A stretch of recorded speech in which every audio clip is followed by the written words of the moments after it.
آینده ایران در دستان شماست.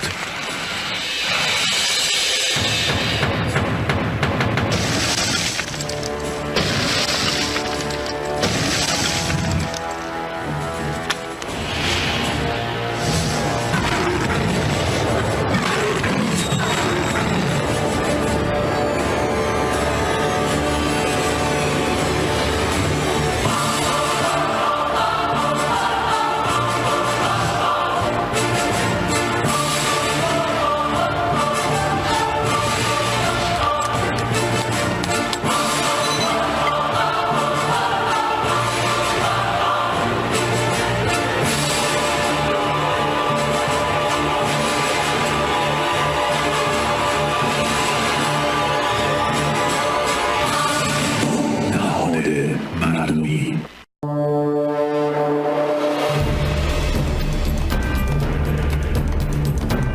هدف تشکیل سریع یک سازمان متشکل، هماهنگ و در خور پذیرش و احترام بین‌المللی برای ایجاد محیطی مردم سالار و شفاف برای همکاری سیستماتیک مخالفان حکومت اسلامی به منظور حمایت از جنبش آزادیخواهانه مردم ایران برای برکناری و حذف کلیت، تمامیت و موجودیت حکومت اسلامی و استقرار دموکراسی و حقوق بشر در ایران با اتکا به اصول بنیادین زیر: یک، پاسداری از استقلال ملی و تمامیت ارضی ایران.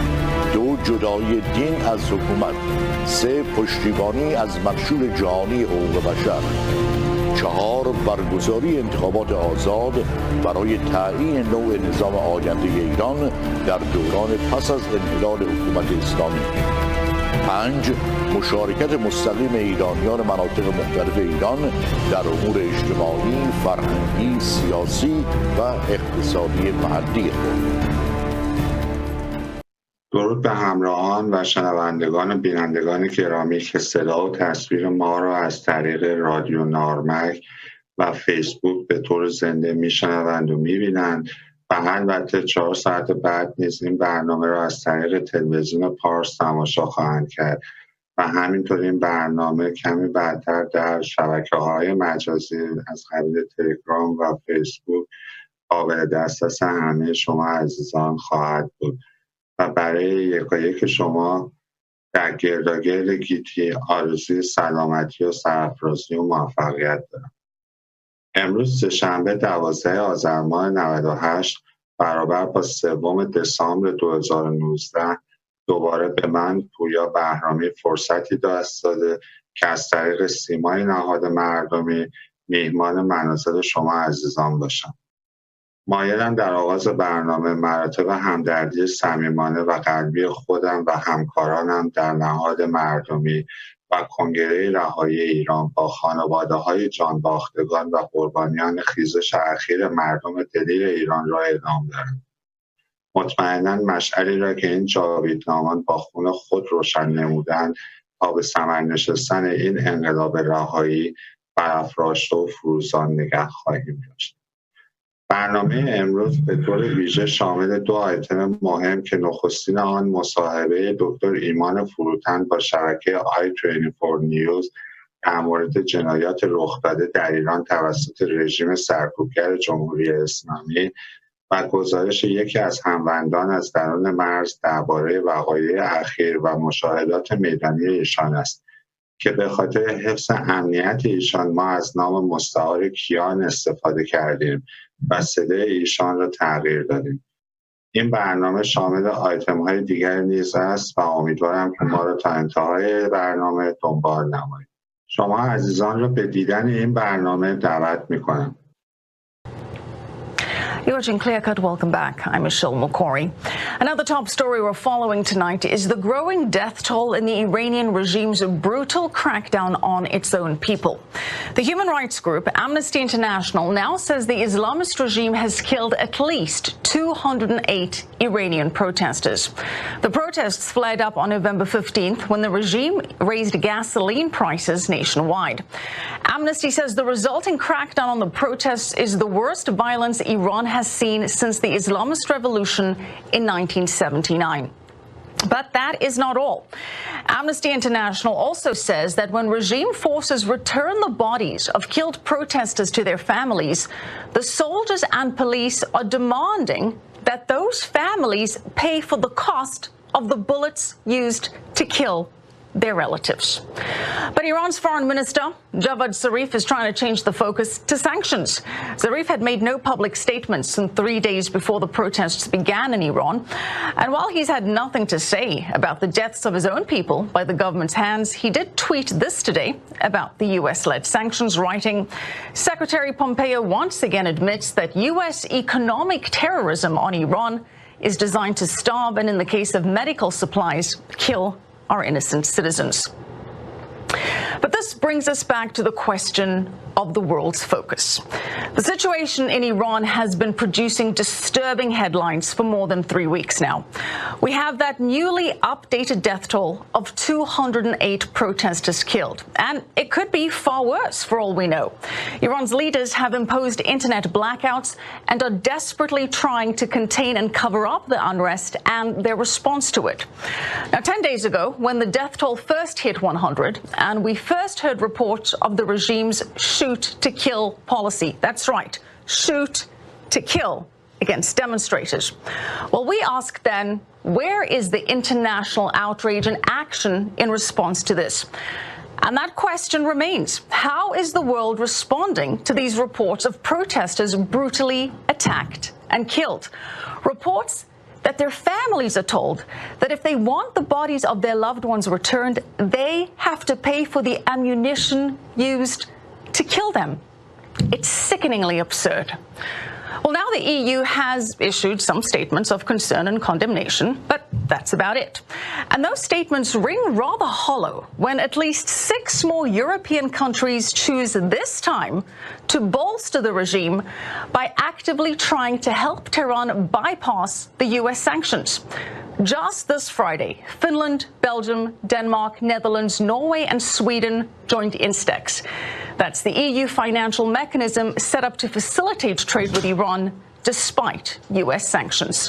While the people of the Middle East bravely stand up to Iran and its henchmen, here's the absurd thing. While all of this is happening, countries in Europe are working to bypass US sanctions against Iran. While the Iranian regime is killing its own people, European countries rush to support that very murderous regime. While Iran bombs Saudi Arabia's oil installations, while Iran rushes to enrich uranium for nuclear weapons, European countries rush to appease Iran with even more concessions. Well, as for the UN, yes, it has called for restraint. But the UN remains much more focused on its obsessive criticism and condemnation of Israel. In fact, tomorrow, the UN is set to adopt no less than 5 resolutions concerning Israel. And how many on Iran? 0. Par for the course. Well, the U.S. stands alone as the one key world power using more than just words to push back on Iran. The Trump administration continues to impose new economic sanctions on Iran, those same sanctions that Foreign Minister Zarif claims are killing his people. Zarif doesn't seem too concerned with how the country's forces are literally killing his people. And speaking of those anti-protest efforts, you may recall U.S. Secretary of State Mike Pompeo called for Iranians to post video evidence of the brutal protest crackdown. And now that effort has begun to bear fruit. This is some of that new video that President Trump also encouraged Iranian protesters to share. Now, this continues to stand in sharp contrast to the way that President Obama and his administration responded to the violent crackdown on anti-government protests in Iran back in 2009. Now, back then, President Obama did make some comments condemning those crackdowns, but there were no new sanctions applied on Tehran at that time. And in fact, several published reports say that President Obama rejected suggestions by some in his administration to impose new sanctions. Well, now, 10 years later, we're learning that the ongoing crackdown on this protest movement is even more brutal than in 2009. In fact, experts now say this is the greatest unrest in the country since the Islamic Revolution put this regime in power in 1979. Thus, the U.S. and the world are getting a rare second chance to respond more forcibly to the brutality. And there is plenty of brutality for Europe and the world to criticize, like Iran's systemic jailing and executing of gay people, its jailing and executing of Muslim converts to Christianity, and of course its disturbing return to its nuclear program, which evidence is confirming wasn't really abandoned in the first place. And this all comes just as Iran is ramping up its violent attacks on its Middle Eastern neighbors via its proxy terror groups. And yet, the UN is mostly silent. The EU is mostly silent and even enabling the Iranian regime by offering more economic support. So far, the second chance to support the people of Iran is being wasted by everyone except the US and Israel. Iran should be a front and center concern for the entire free world. And that's my take. All right, let's talk more about this with Iman Faroutan. Iman is the chairman of the Iran Liberation Congress. Iman, thank you for joining us tonight. Iman, what do you make of this seemingly muted international response to the protests and the violent crackdown on them? Hi, Michelle. First of all, let me thank you for the great opening that you had, basically covering and mentioning a few very important things. The second thing that I would like to do is to give you the exact numbers of dead that we have from humanrightsiran.com organization. As of a few hours ago, the total of people killed by the regime has reached over 900 people. 13,000 people, over 13,000 have been arrested, and over 7,000 people have been injured, mostly by direct bullets by the direct command of Khamenei, Ayatollah Khamenei, and his commanders.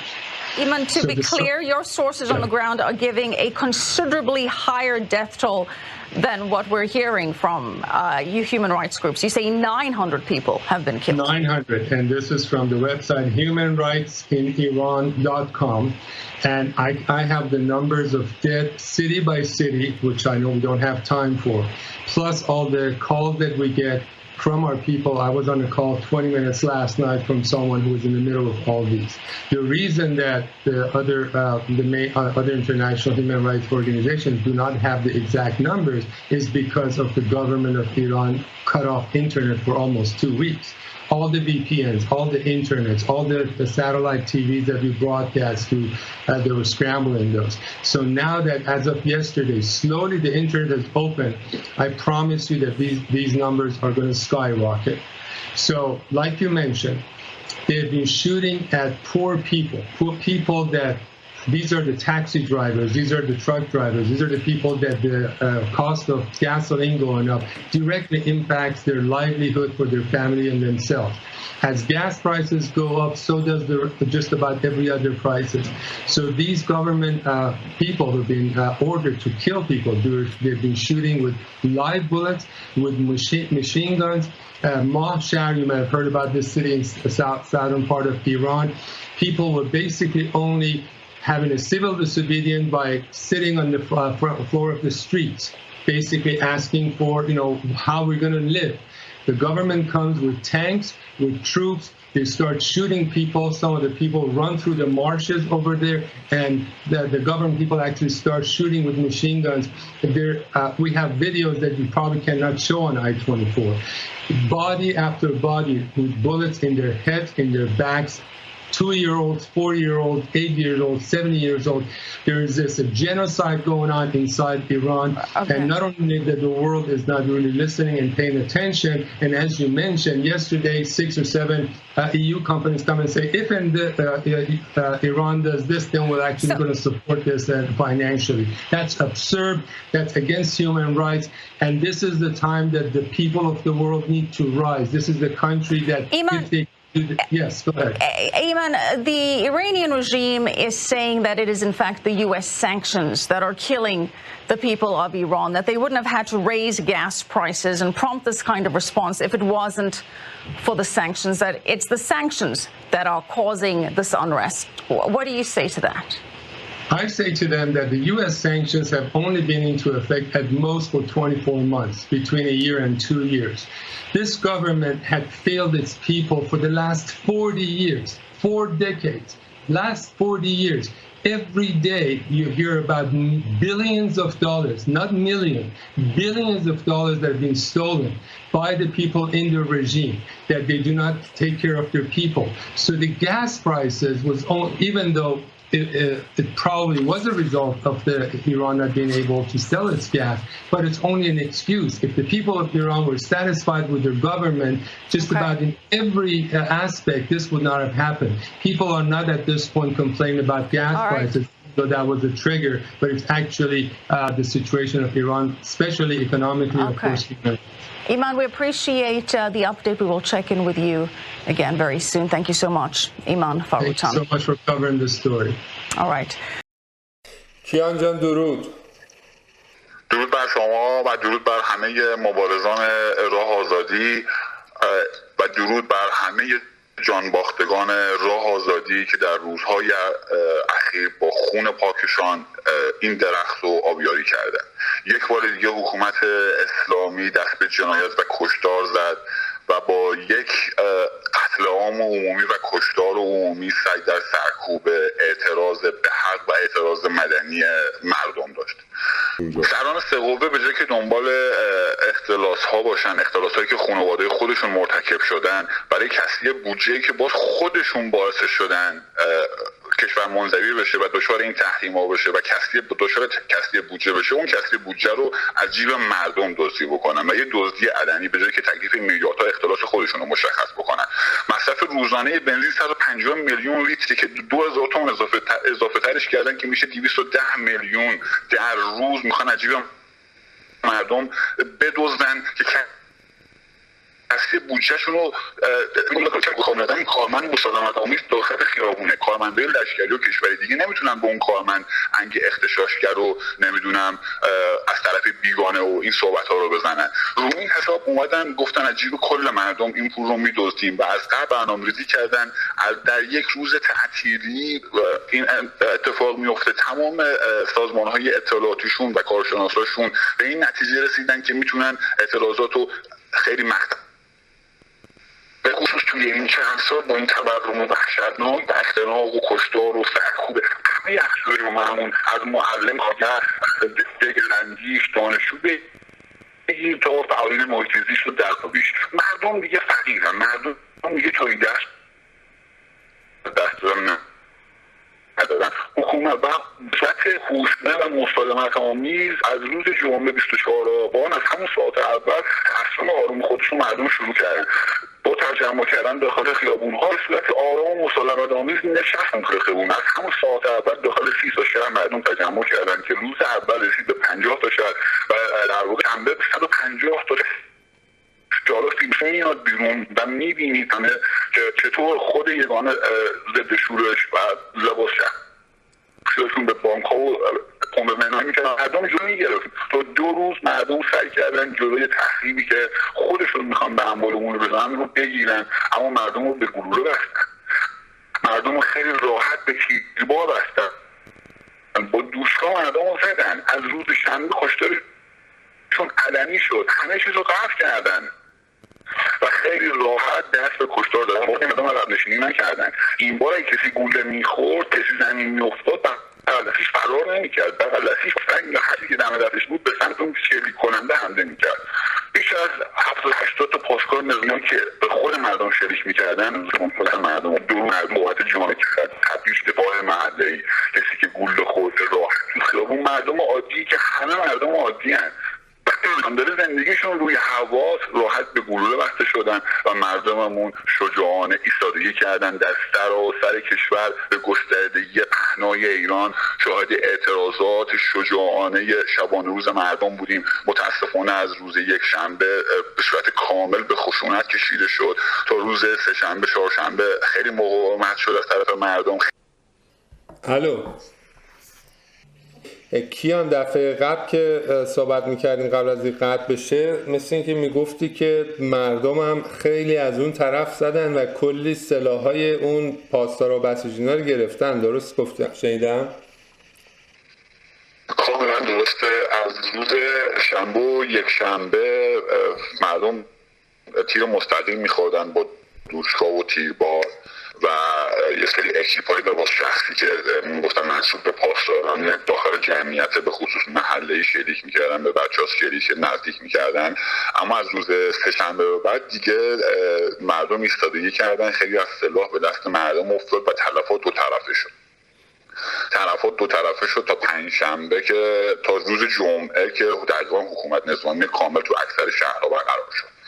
منتها تعدادش و اخبارش چون نمیگن. خیلی نیروی انتظامی، خیلی از ارتش و خیلی از سپاه به مردم اومدن، یه سری از درگیری‌ها اتفاق افتاد، خیلی وسیع و گسترده بود و اون خیلی عمق داشت چون راحت علنا به مردم رو به گلوله بستن، اونم با تیر جنگی. مردمی که راحت اسب نشسته بودن داخل خیابون تجمع کرده بودن و خودشون جلوگیری میکردن از آسیب زدن به مراکز عمومی. فیلماش هست، مدارکش هست، چه روز جمعه چه روز شنبه. تا روز شنبه مردم سعی کردن مقاومت بکنن، بعد نذارن به جای عمومی آسیب بزنن. اما وقتی که شروع کردن تیراندازی مستقیم به سمت مردم، دیگه ترجیح این بود که بشه فقط مقابل اون ایستاد و به زخمی‌ها رسید.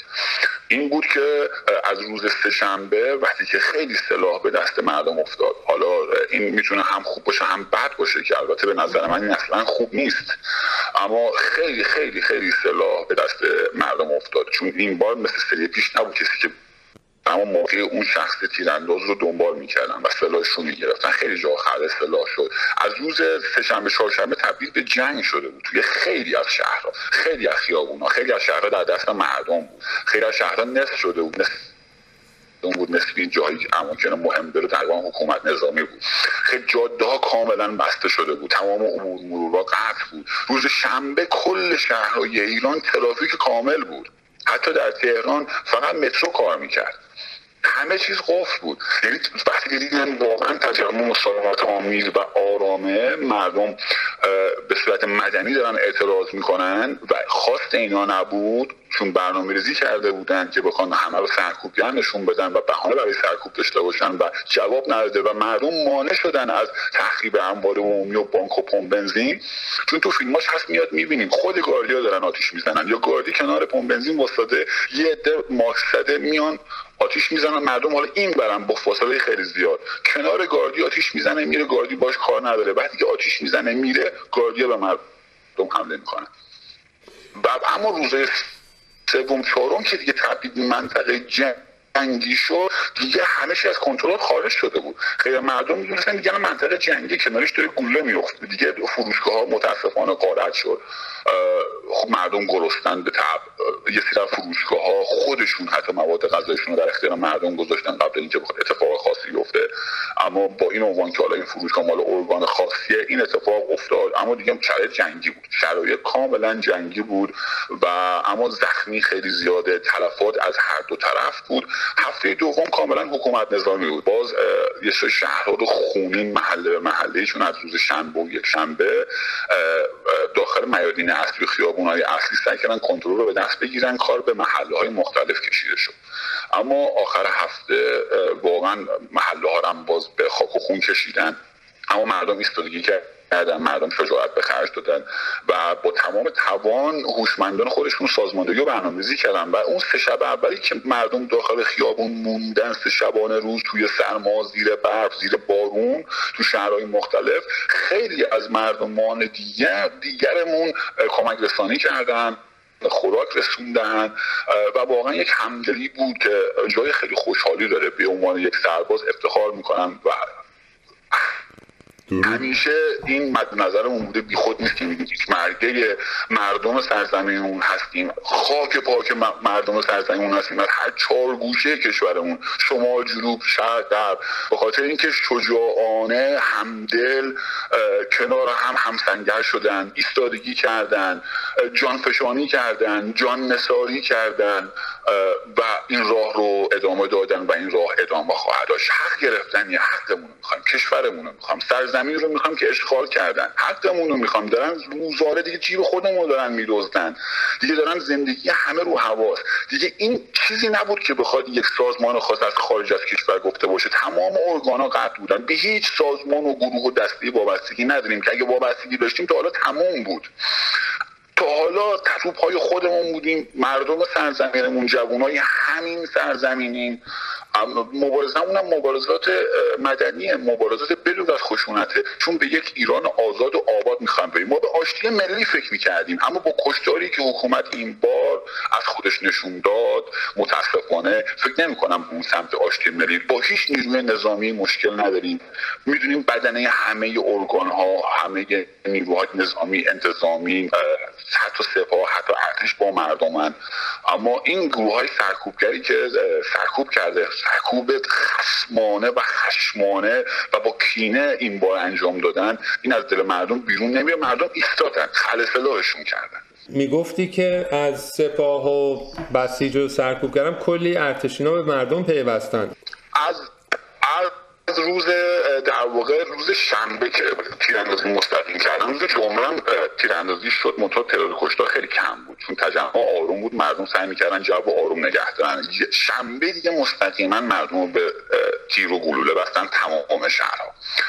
روزی وقتی که کار به دفاع کشید و مردم از خودشون دفاع کردن و ایستادگی کردن و باز موندن تو خیابون، از روز دوشنبه خیلی از نیروهای نظامی به صف مردم پیوستن. خیلی ها نافرمانی کردن چون تمام اینا از قبل برنامه‌ریزی کرده بودن که توی روز تعطیل شب جمعه این رو اعلام بکنن. تمام نیروهای نظامی از نیروی انتظامی، ضد شورش، بسیج، سپاه آماده باش بودن از روز چهارشنبه و دستور سرکوب داشتن. منتها نیروهای گارد ویژه رو با هم جابجا کردن. بیشتر نیروهای سپاه بودن. درسته سپاه خودش درگیره، اما قرار بود در واقع سرکوب رو سپاه انجام بده که با بیرحمی تمام و نیروها رو جابجا کردن که هیچ کی به هیچ نقطه آشنا نباشه و این باعث سرخوردگی خیلی از نیروهای نظامی شده بود که مردمی هن، غیرت دارن، شرف دارن، خودشون ایرانی هن، خودشون با این مشکلات دست و پنجه هم میکنه. خودش باید بره همه چیز 3 برابر از فردا بخره. زن بچه خودش داره توی مملکت زندگی میکنه.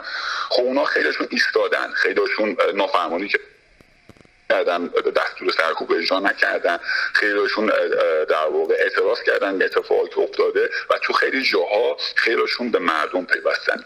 مردمی که خودشون دو حال سازماندهی بودن و نیروهای ضد شورش رو سرکوب کردن، خب خیلی از نیروهای نظامی هم در واقع به مردم پیوستن و 3-4 روز تمام در واقع روزهای چهارشنبه، پنجشنبه به خصوص کشتار و تلفات دو طرفه بود. این نبود که فقط اون گارد ویژه، اون سرکوبگر بیاد گلوله بزنه بره. خلع سلاح میشد و اما کسایی هم که خلع سلاح میشدن زنده مونده بودن. این بود که خودشون هم اعلام کردن خیلی گروگان مردم بودن. کسی بود که داشت به مردم تیراندازی میکرد، مردم هم گرفتنش، هم خلع سلاحش کرده. تمام فیلماش هست، فیلماش به ترتیب میاد بیرون، از کشتاری که کردن، از مقاومت مردم، از کسایی که به دست مردم اسیر شدن، از خود گاردیا و نیروهای لباس شخصیشون چطوری به مراکز عمومی آسیب می‌زدن، مردم چطوری مقابلشون ایستادن و مانع می‌شدن. تمام مدارکش میاد که این حرکت کاملا مدنی بود، با اعتراضات شروع شد اما به خشونت بیرحمانه کشیده شد و مردم مقاومت کردن، نیروهای سرکوبگر رو خلع سلاح کردن و جنگ دو طرفه شد و جنگ تمام عیار بود در تمام شهرها. تمام جاده‌ها تا چند روز بسته بود، هیچ عبور و مروری صورت. 2 روز تمام حتی تهران و شهرهای بزرگ ترافیک کامل بود که حکومت نظامی کردن و از هفته دوم حتی نیروهای بسیج و نیروهای در واقع ارگانهای مختلف رو، پلیس امنیت رو به خصوص به خیابونا فرستادن. یعنی سر تمام چهارراه‌ها، میدون‌های اصلی حتی میگشتن کیفا رو، خود آدما رو. و تا هفته دوم باز درگیری ها رو داشتیم که خیلی از محله ها دوباره به خاک و خون کشیده شد. مقاومت بود توسط بچه ها. خیلی از پایگاه ها و مراکز نظامی که به مردم تیراندازی میکردن و باعث کشته شدن مردم میشدن، خب به دست مردم افتادن. باز تو تصاویر و فیلم ها میاد میبینید تمامی کسایی که دارن به سمت مردم تیراندازی میکنن تو روز روشنه و تجمعات آرومه و هیچ جایی دور و بر اون کشته شده ها آتش زده نشده، همه چیز سالمه. اما اطراف اون پمپ بنزینا و بانکایی که آتش میزنه همه یا گاردین یا خودشونن یا تو شب و مردم با فاصله از اونها. اما ادامه خواهد داشت، چون مردم این با خون دادن جلو چششون بیگناهانه و زخمی خیلی زیاده، زخمی مردم خیلی زخمی دادن و تمام کسایی هم که بازداشت شدن از زخمی کنن روی ارسال فیلم به سختی میشه فرستاد، نمیشه فرستاد، فعلا زیر نظر اینترنت ملیه و اون شدیداً کنترل میشه. لطفاً بچه‌ها و مردم خیلی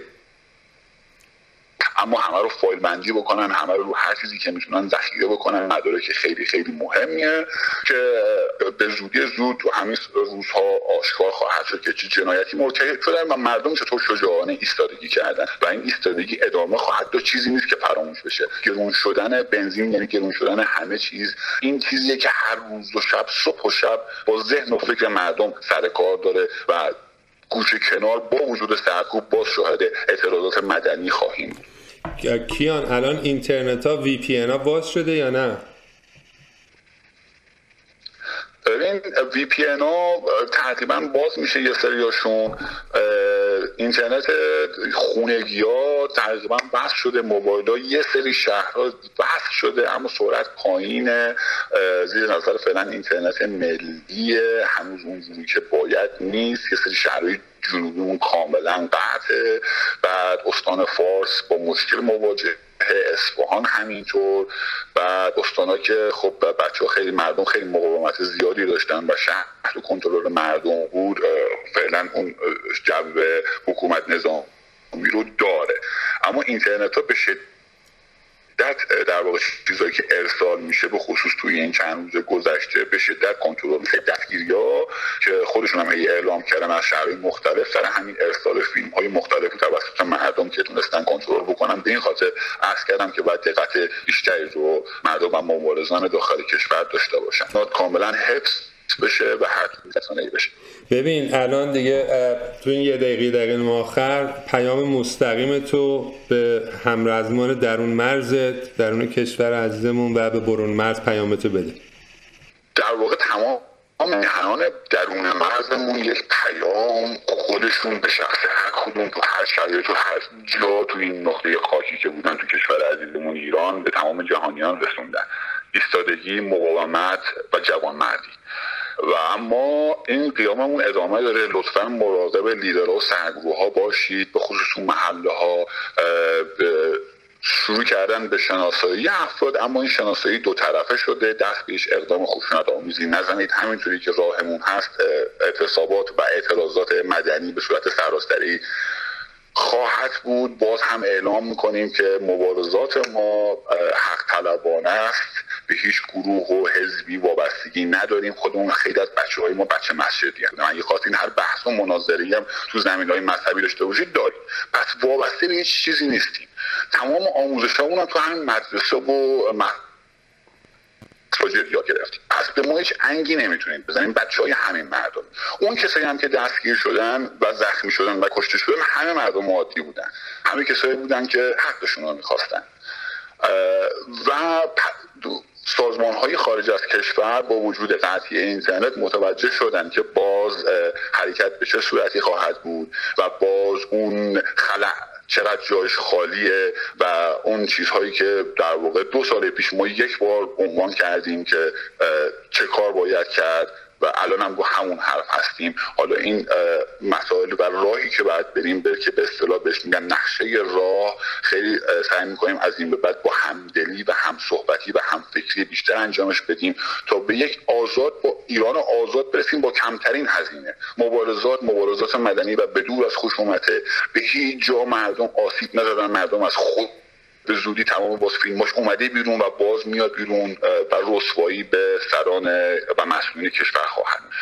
سپاسگزار از هممیهنانی که در جای این پهناور گیتی صدای اعتراض مردم ایران بودن و فریاد حق خواهی و این جنایتی که در حق مردم شده بود رو سعی کردن انعکاس بدن. سپاسگزارشونیم و به یک همدلی بیشتر نیازه، به یک شرایط خیلی بهتری نیازه که اون کسایی که واقعا دل در گرو ایران دارن فرای هر حزب و گروه و مذهبی به نام ایران و برای ایران و برای آبادی و سرافرازی ایران در کنار هم ایستن. قیام ادامه خواهد داشت.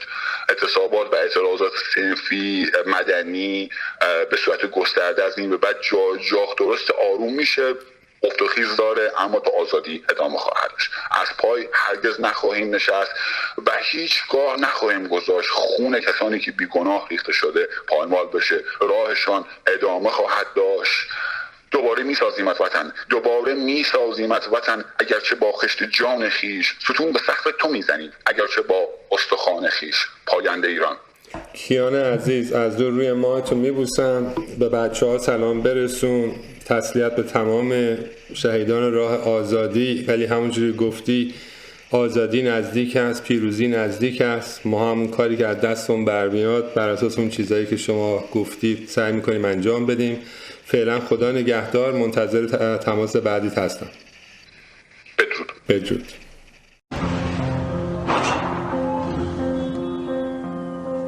کوچه ها باریکند و کونا بسته است، خونه ها تاریکند، تاقا شکسته است، از صدا افتاده تار و کمون که مرده میبرند کوچه به کوچه. از پشت سرگل خورده 21 سالشون.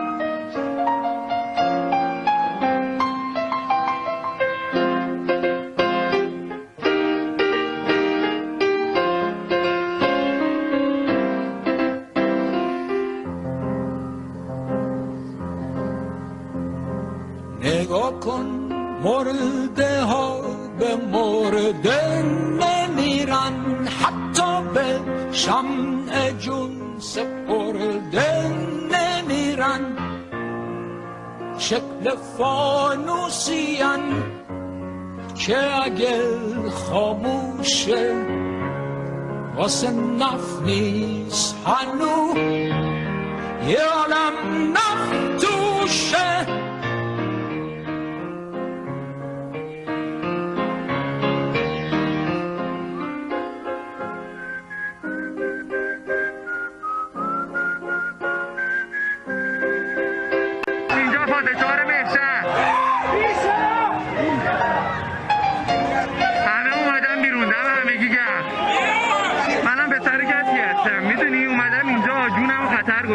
مادر پدر جماعت من دیگه حوصله ندارم، به خوب امید و از بد گله ندارم، گرچه از دیگرون فاصله ندارم، کاری با کار این قافله ندارم.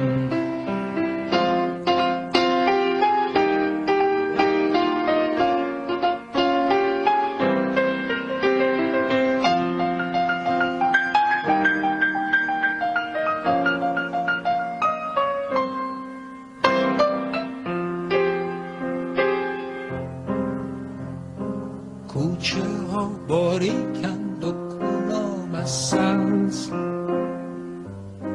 خونه ها تاریکند تاقا شکسته است، از صدا افتاده تار و کمونچه مرده میبرن کوچه به کوچه. کوچه ها باریکند و کونا بسته است، خونه ها تاریکند تا شکسته است، کوچه ها باریکند و کونا بسته است، خونه ها تاریکند تا شکسته است، کوچه ها باریکند و کونا بسته است، خونه ها تاریکند تا شکسته است.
و برایشان صبر و شکیبایی آرزو می‌کنیم.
My pleasure. Would you like something? Thanks a lot. Thank you.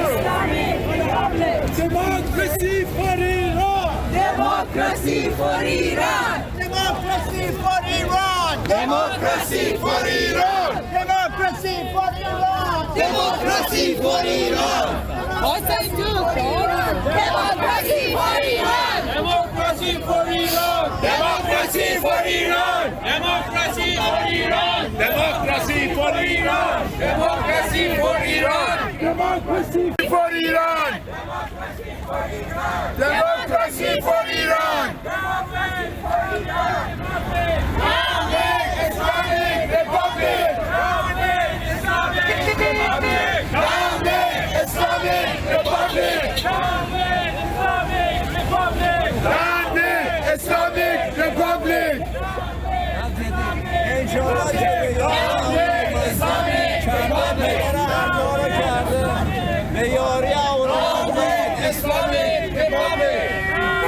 Republic! Islamic Republic! Islamic Republic! Islamic Republic! Regime change in Iran! Regime change in Iran! Regime change in Iran! Regime change for Iran! Regime change in Iran! Regime change in Iran! Regime change in Iran! Regime change in Iran! Regime change for Iran! Regime change for Iran! Regime change for Iran! Regime change for Iran! Regime change for Iran! Regime change for Iran! Regime change for Iran! Regime change for Iran! Regime change for Iran! Regime change for Iran!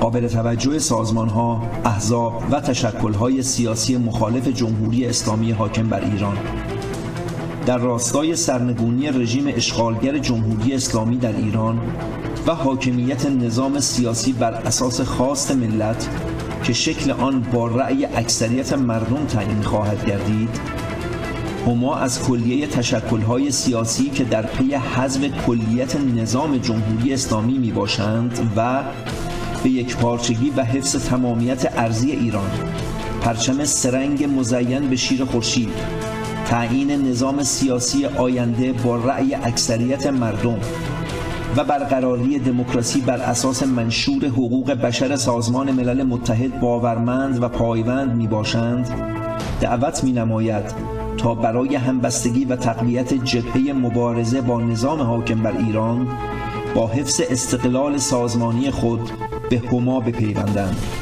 برای کسب اطلاعات بیشتر لطفاً به سایت www.homadiran.com مراجعه نمایید. همگرایی ملی ایرانیان، هما.